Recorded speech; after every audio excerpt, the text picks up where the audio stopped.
Honour आंसा हमारे साथ इस वक्त मौजूद हैं, जो कि इन माओं को पनाह दिए हुए हैं, इन माओं को छत दिए हुए हैं। इन माओं के साथ ही सारा दिन बैठती हैं, इनका ख्याल करती हैं। कैसे इनको ये सूझी बात कि मुझे माओं के लिए एक छत बनानी चाहिए, क्योंकि वो माएँ जो औलाद मन्नतों से लेती हैं, भाइयों से प्यार करती हैं, भाइयों पे जान निसार करती हैं। एक दिन वही औरतें जब माएँ बनती हैं तो फिर मोहब्बत से, घरों से, जायदाद से और बहुत सारी चीज़ों से महरूम हो जाती हैं। इनसे जानते हैं कि इनकी जर्नी कहाँ से स्टार्ट हुई, कैसे इनको ख्याल आया, कितनी माओं को अब तक यहाँ पे रख चुकी हैं। सारी तफसीलात जानेंगे। अस्सलाम वालेकुम। वालेकुम सलाम। कैसी हैं? अल्लाह का शुक्र, अल्लाह का शुक्र। इनके साथ सारा वक्त गुजर जाता होगा। मैं देख रही हूँ कोई इधर से आ रही, कोई इधर से आ रही है, दोस्तों की तरह, बेटियों की तरह, बहनों की तरह। अल्लाह का शुक्र है कि सब बस वो आहिस्ता आहिस्ता फैमिली बढ़ती जाती है, फैमिली की तरह ही है। ये मेरे ख्याल से पाकिस्तान का पहला इदारा होगा जो अपनी फैमिली के साथ इन माओं को रखे हुए हैं। बात तो आपने बिल्कुल ठीक की है। कितने साल से ये लोग यहाँ पे हैं? इदारा कब बना था? ये इस इदारे को मेरे ख्याल से 22 साल हो गए हैं। अम्मी के नेबर में रहती थी फातिमा, तो उनकी सारी फैमिली इंडिया की थी। तो वो छोटी थी जब अपनी अम्मी के साथ कराची में शिफ्ट हुई थी। तो अम्मी की डेथ हो गई कैंसर से, तो बस फातिमा अकेली रह गई। वो किसी से फैमिली से किसी से कोई मिलना जुलना ही था, पता भी नहीं था उनका। तो फातिमा खुद बहुत ज़्यादा एजिड हो गई थी, तो बस अम्मी अक्सर उनको खाना दे देती थी। तो बस कोई 8 दिन फातिमा अंदर से निकली नहीं है, तो अम्मी ने फ्लैट वालों को कहा कि ये निकल नहीं रही, खाना भी नहीं ले रही, तो दरवाज़ा इनका बंद है। तो बस खैर फ्लैट वाले इकट्ठे हुए, दरवाज़ा तोड़ा तो अंदर गिरी हुई थी, उनकी टांग की हड्डी टूट गई हुई थी। तो बस वो ज़िंदा थी। तो वो अम्मी से कहने लग पड़ी कि फरजाना मेरा इलाज करवा दो, मैं ठीक हो जाऊंगी। स्मेल थी बहुत ज़्यादा अंदर। तो फ्लैट वालों ने कहा कि हम लोगों ने तो इसकी ज़िम्मेदारी लेनी नहीं है। तो बस फिर मेरी अम्मी थी, अम्मी ने कहा कि ठीक है। अम्मी ने उनको उठाया, हॉस्पिटल ले गई। हॉस्पिटल जब लेके गई तो डॉक्टरों ने कहा कि इनकी हड्डी टूट गई हुई है, तो इनका ऑपरेट होगा। तो बस मेरी अम्मी ने साइन वगैरह कर दिए कि ये मैं इनके साथ ही है, मेरी फैमिली से हैं। तो बस को 4 माह ऑपरेट के बाद मेरी अम्मी, पूरी टांग पे उनके प्लस्तर था, तो मेरी अम्मी ने बस उनको अपने पास रखा। वो ऐसे जैसे छोटे बच्चे को नहीं गोद में उठा के वॉशरूम लेके जाना, उनको तैयार करना, ऐसे मेरी अम्मी के पास 4 माह वो बेड पे रही। तो बस उनसे अक्सर उनकी वो फ्रेंड वगैरह मिलने आती थी, तो वो अम्मी से कहती थी कि फरजाना जैसे आपने इनको रखा हुआ है, हमें भी एक टाइम का खाना दे दिया करो, हमारी बहुएं ताला लगा के चली जाती हैं, हम सूखी रोटियां खाती हैं। तो फातिमा ने अम्मी से कहना कि फरजाना आप बड़ा घर लो, मेरे जैसी बड़ी आएंगी आपके पास। तो बस फिर वो कहते हैं ना कि अल्लाह पाक ने अगर कोई आपसे नेकी का काम लेना है तो वो आसानियाँ और रास्ते अल्लाह पाक खुद दिखाता जाता है। तो बस वो फिर बड़ा घर लिया, इसको रजिस्टर्ड करवाया। आज आपके पास कितनी माएँ हैं? माशाल्लाह मेरे पास इस वक्त लाहौर ब्रांच में जो है ना वो 38-37 तक हैं। फुल है, बिल्कुल जगह नहीं है। माएँ बड़ी खुश नज़र आ रही हैं। मुझे ये बताएं, इनमें से बहुत सारी माएँ ना अपना गम छुपा रही हैं। बहुत सारी माएँ जो है ना आज भी उन औलादों के राज छुपा रही हैं, उन औलादों के कारनामे छुपा रही हैं, उनकी वो चीज़ें, वो कारनामे जिनकी बदौलत आज ये माएँ इधर हैं, वो चीज़ें छुपा रही हैं कि अच्छी कारोबारी साख रखते हैं, अच्छा नाम रखते हैं, सोसाइटी में अच्छा स्टेटस है, हमारे बेटे कहीं बदनाम ना हो, रुसवा ना हो, लोग ये ना कहें कि फ़लाँ का बेटा तो फ़लाँ ओहदे पर है और माँ जो है वो एक फाउंडेशन में है। ऐसे ही है, बहुत सारी माएँ यहाँ पे आपके पास ऐसी हैं जिनसे मैं मिली। मेरे ख्याल से हर माँ के पीछे एक कहानी छुपी है। आप ऐसे तो नहीं दर बदर घर से निकल जाते हैं। वो घर जो आपने इतनी मेहनतों से बनाया हो और इतने दिल से सजाया हो, और वो बच्चे जिनको इतने अपना खून पसीना एक करके अपने बच्चों को पाला हो, तो जब आपके पास कुछ रह ही ना जाए, आप बिखर जाओ और वो कोई आपका साथ ही ना बने और सारा कुछ ख़त्म हो जाए, और आप तो वो फिर वो माँ क्या अंदर क्या उसके रहेगा। हर माँ अपने अंदर एक हम छुपा के बैठी है। होती तो होंगी ये बहुत ज़्यादा, बहुत ज़्यादा। कुछ तो वो उनके आंसुओं से पता चल जाता है, और कुछ अंदर ही अपने आंसू ही छुपा के बैठ जाती हैं, बताती नहीं है। फिर भी पूछोगे क्या है, नहीं बाजी अल्लाह का शुक्र है, बाजी अल्लाह का शुक्र है। वो अपनी औलाद का बताती भी नहीं है कहती भी नहीं है। मैंने बात की है कि औलाद अच्छे स्टेटस वाली है, अच्छी साख रखने वाली औलाद है, और वो औलाद जो अच्छी ज़िंदगी जी रहे हैं और अपने बच्चों को पाल पोस के बड़ा कर रहे हैं, अच्छे स्कूलों में पढ़ा रहे हैं, अच्छी एजुकेशन दिलवा रहे हैं, ठीक है, सब कुछ सारी आसाइशात हैं उनके पास, लेकिन अपने घर में माँ को रखने के लिए जगह नहीं है, और माएँ आज भी उनके नाम जो है ना वो एक्सपोज नहीं कर रही। ओए होए ऐसे ही है। मेरे पास नाजरा आंटी हैं, वो रमज़ान में हम लोगों का शुरू से ही एक रूल है कि आपने फैमिली के बगैर जो है ना, हम लोग एडमिशन नहीं करते फैमिली के बगैर। फैमिली वाले आएँ, साइन करके अपनी आईडी कार्ड की कॉपी दें और छोड़ के जाएं, कि फैमिली को भी पता हो कि हम लोगों ने अपना खून है उन छोड़ा है यहाँ पे, उसका भी पीछे उनको पता हो कि यहाँ पे हैं। तो हमारा तो बस ये इतना सही है कि हम लोग फैमिली को याद कराते रहें कि आपका बंदा हमारे पास कभी आज तक ऐसा हुआ है कि किसी को कोई लेने आया हो, किसी को कोई एहसास हो गया हो, कोई इंसान, हम मूवीज़ देखते हैं ना, ड्रामास देखते हैं, तो एंड पे आखिरी किस्त में रियलाइज़ हो जाता है, लेकिन मेरे ख्याल में ज़िंदगी में ऐसा नहीं होता। लेकिन फिर भी मैं आपसे पूछना चाहूँगी, कभी इस तरह हुआ है कि कोई इंसान रोता आए, माफ़िया मांगे और आके कहे कि माँ जी मेरे से गलती हो गई, घर चलो? रोता आए ऐसा तो कुछ नहीं है, आते हैं सिर्फ डेड बॉडी लेने, आते हैं डेड बॉडी लेने, पर तब भी वो आंखों में आंसू नहीं होता, बिल्कुल भी नहीं। हाँ ये ऐसे ही है। मेरे पास अभी कुछ दिन पहले एक आंटी की डेथ हुई है, इतनी प्यारी आंटी, ऐसा लगे जैसे गुड़िया नहीं होती, गुड़िया। वो जब मेरे पास आई थी व्हील चेयर पे थी, और कुछ दिन बाद वो चल के वॉशरूम जाती थी। तो बस वो अचानक उनकी तबीयत ख़राब हो गई, हॉस्पिटल लेके गए उनको, तो डेथ हो गई उनकी। आप यकीन करो कि वो 2 दिन पहले कोई उनके हस्बैंड ज़िंदा, तो वो उनके दिल में है थोड़ा सा प्यार। बच्चों के हाथों मजबूर हो जाते हैं ना, औलाद के हाथों बंदा मजबूर हो जाता है।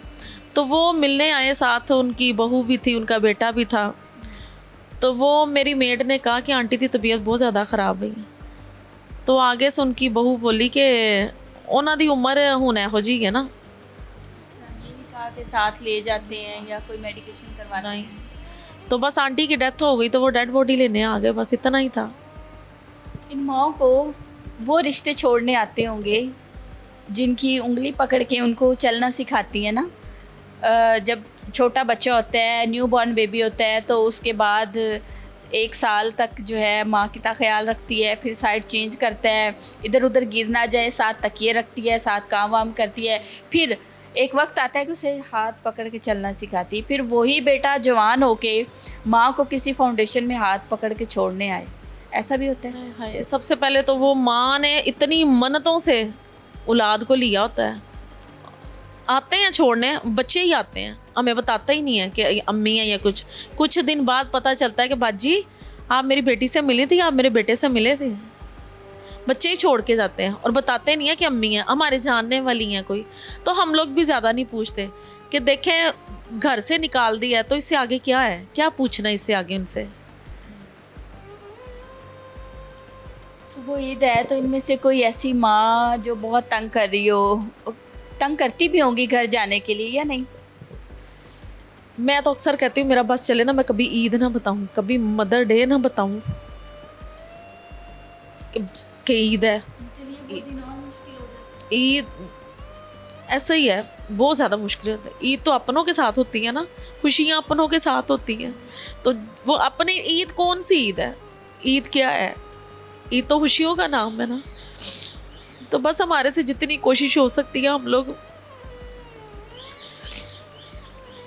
पर जो अंदर दिल तकलीफ में है इनके, वो तो नहीं हम लोग इनको वापस दे सकते। इनको कोई फाइनेंशियली सपोर्ट देते हैं घर वाले?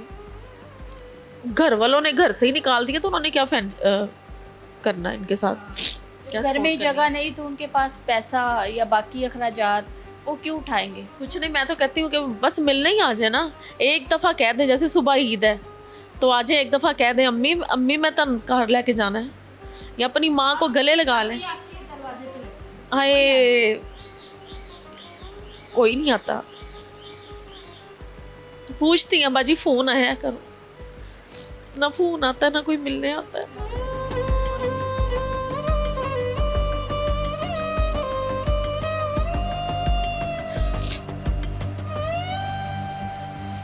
इन सब में से कोई ऐसी किसी ऐसी कहानी को बताएं जो आप कभी भूल ना पाई हो। मेरे पास आंटी शनाज आई थी, वो काफ़ी मीडिया पे भी हाईलाइट हुआ था। उनका एक ही बेटा था, वो बेटे ने अपनी माँ को इतना मारा, इतना मारा। उनके सर में काफ़ी टांके थे, बाजू टूट गए हुए थे, टांगे टूट गई हुई थी, प्लस्तर हो गया हुआ था। तो बस वो मीडिया के ही से वो मेरे पास आ गई। जब मेरे पास आई थी, स्ट्रेचर पे थी, पूरी प्लस्तर से जुड़ी हुई थी। उनके बेटे ने बड़ा मारा था अपनी माँ। बेटे को वो पुलिस ले गई, उस पर केस हो गया, बेटा जेल में चला गया कत्ल के केस में। बहुत ज़्यादा इतना मारा हुआ था। मैं उनको उठाती थी ना तो वो चीखती थी, जहाँ से मैं हिलाती थी वो चीखें उनकी निकलती थी। पर कुछ दिन बाद जब थोड़े बेहतर होना शुरू हो गई ना, तो कहती थी कि मेरे बेटे को मुझे मिल जाए। बाजी मेरे बेटे ने नाश्ता किया होगा, उसने खाना खाया होगा, बेहतर होती गई। तो मेरे बेटे को कहती थी कि मैं सारी जिंदगी तुम्हारा आसान नहीं भूलूंगी, मेरे बेटे को रिहाई दिला दो। फिर मेरा बेटा उनको लेके एम्बुलेंस में अदालत में जाता था। जज ने कहा कि अम्मा आपको पता आपके बेटे ने आपको कत्ल का वो किया है और वो कत्ल के केस में वो अंदर है। तो एकदम कहती है कि मैं उसकी माँ हूँ, मैंने उसको माफ़ कर दिया, तो आप कौन होते हैं सजा देने वाले। उनके बेटे को रिहाई मिल गई थी। वो अपनी माँ से मिलने नहीं आया, कहता था मुझे नज़र आई मैंने कत्ल कर देना है। बाद में भी मेरा बेटा कहता था कि एक दफ़ा अपनी अम्मी को मिल जाओ। फिर वो उनकी आंखें चली गई थी, तो वो कहती थी, बेटे का नाम लेती थी ऊंची ऊंची। तो मैंने कहना कि ये देखे ना, ये वो उसको हाथ लगाती थी, कहती थी अच्छा, वो समझ जाती थी कि मेरा बेटा है। उस्मान था उसका नाम, उस्मान। वो उसके ना इसके ऐसे हाथ लगाना, कहना उस्मान नाश्ता कर लिया है।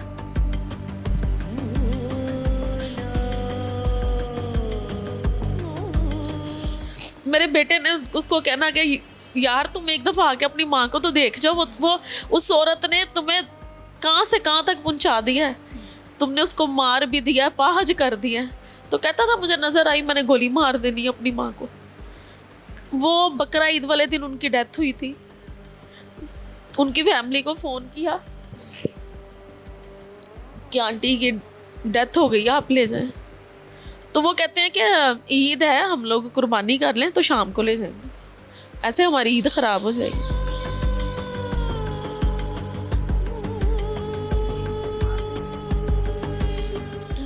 वो जो टाइम है ना, वो बस वो बातें अंदर से नहीं निकलती कि वो माँ ना, हम लोग झूठ बोल के उसको, मैं कहती थी कि ये उस्मान आ गया है।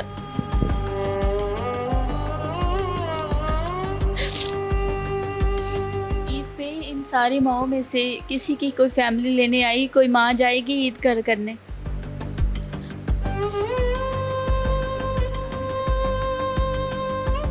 इधर ही मैं इनसे कहती हूँ कि तू जे गए ना तो मैं खुद उदास हो जाऊँ।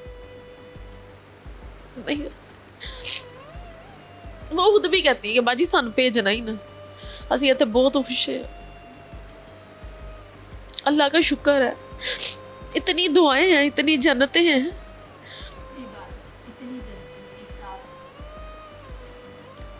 सुबह ईद है तो क्या है तमाम किया आप लोगों ने, क्या खाने में होगा? आज चांद रात है, माँ को मेहंदियाँ लगाएंगी? हाँ हाँ, चूड़ियाँ, मेहंदियाँ, कपड़े नए, 3 दिन नए कपड़े। अल्लाह का शुक्र है। हाँ, खाना सुबह कलेजी भी पड़ा। पहले जब वो कुर्बानी होगी सब बाहर बैठेंगे हम लोग, कुर्बानी होगी तो उसके बाद कलेजी भी पड़ा, गोश्त पकेगा, अगले दिन पुलाव शोरबा।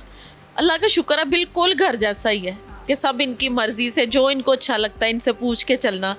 अल्लाह का शुक्र है, 5-5, 6-6 साल से माएँ जो इधर रह रही हैं। बहुत ज़्यादा बहुत ज़्यादा बहुत ज़्यादा, मेरा खुद काफ़ी दिल लग गया। सब बहुत अच्छी हैं, बहुत अच्छी हैं। मुझे कहती है भाई सी बड़े चंगे हो, मैं कहता ताड़ियां नज़रां चंगियां ने, ਤੁਹਾਡੇ ਦਿਲ ਚੰਗੇ ਨੇ ਤਾਂ ਤੁਸੀਂ ਦੂਸਰਿਆਂ ਨੂੰ ਚੰਗੇ। साथ ही यहाँ पे हाँ रहती है। हाँ माशाल्लाह मेरी पोती है, नवासे नवासी हैं, मेरे बच्चे हैं साथ, हम लोग साथ ये सब भी बड़ी अच्छी हैं, एक दूसरे का ख्याल करती हैं। अच्छा। हाँ अल्लाह का शुक्र है सब। मेड वगैरह रखी हुई हैं जो इनका ख्याल करती हैं, क्योंकि कुछ जो है वो बिल्कुल ही चल फिर नहीं सकती, वॉशरूम नहीं जा सकती। हाँ कुछ बेड पेशेंट हैं, तो वो मेरा स्टाफ भी काफ़ी पुराना है, वो भी बड़ी अच्छी हैं, स्टाफ वाले भी बड़े, स्टाफ माशाल्लाह काफ़ी ज़्यादा है। क्योंकि और थोड़ा बताएं खाने में क्या क्या होता है। खाने में जो घर में पकना है, बाकी जो अगर कोई कह भी देता है कि हम लोगों ने खाना लेके आना है, तो पहले हम लोग पूछ लेते हैं कि आप क्या लेके आ रहे हैं, क्योंकि आपको पता है घर में हमारी तो यही कोशिश होती है कि ये जो एजिड हैं तो खाना इनको वो दिया जाए जो इनकी सेहत के लिए भी अच्छा हो। तो अल्लाह का शुक्र है सब अच्छा है। मेरे घर में वो कहती हैं बाजी तुसी वो, मेरा घर में खान सामा नहीं जल्दी टिकता, मुझे खुद नहीं जल्दी पसंद आता। अल्लाह का शुक्र है सब बहुत अच्छे हैं और सब कंप्रोमाइज़ करने वाली। मैं कहती हूँ इतनी प्यारी माएँ हैं, पता नहीं कैसी बदकिस्मत औलाद है जो माँ को समझ ही नहीं सकी। कभी आज तक सुना है कि किसी वालदैन ने भी औलाद को निकाल दिया हो? औलाद जैसी भी हो कभी निकाला है मैं वालदैन? आपको बता रही हूँ, आंटी नासरा कह रही है मेरा एक पुत्र लेट हो जाता सी तो मैं दुआवां करनी होनी सा। माँ दे 6 पुत्र हो ना तो एक पुत्र नज़र ना आवे तो माँ तरफ दी होंदी है। तो कैसी औलाद है कि वो माँ के लिए नहीं तड़प रही, जिस माँ ने मन्नतों से उस औलाद को लिया और 9 माह अपने पेट में रखा, इतनी तकलीफ़ों से उसको पैदा किया और उसको पाला, एक एक पल वो पल आप अपनी माँ का नहीं दे सकते। अगर कोई लावारिस माँ यहाँ पे उनकी डेथ हो जाती है, कोई घर का भी आपको अता पता नहीं, कोई घर से लेने भी नहीं आता, तो फिर आप लोग खुद ही हम लोग तदफीन करते मेरा बेटा जाता है साथ, मेरा पूरा स्टाफ होता है, हम लोग जाते हैं करते हैं। मिस आंसा हमारे साथ मौजूद थी, यहाँ की ऑनर भी हैं, इन तमाम माओं की बेटी भी है, बहन भी है और माँ की तरह इनकी केयर कर रही है। फाउंडेशन में माओं का किस तरह ख्याल रखा जा रहा है ये आपने उनसे भी जाना कि किस तरह उनका ख्याल रखा जाता है। बाकी सुबह ईद है और इनकी तैयारियाँ तो चल रही हैं, लेकिन तैयारियों में एक ही चीज़ है, माओं को कहती हैं वो हमने आपके साथ ईद करनी है, हमने अपने अपने घरों में नहीं जाना, लेकिन उनके जो दिल है, उनके जो एहसास है, जज्बात हैं, उनकी जो आंखें हैं वो इंतज़ार कर रही हैं। आंखें मुंतज़िर हैं अपनों को देखने की, आंखें मुंतज़िर हैं कि हमें कोई लेने आए।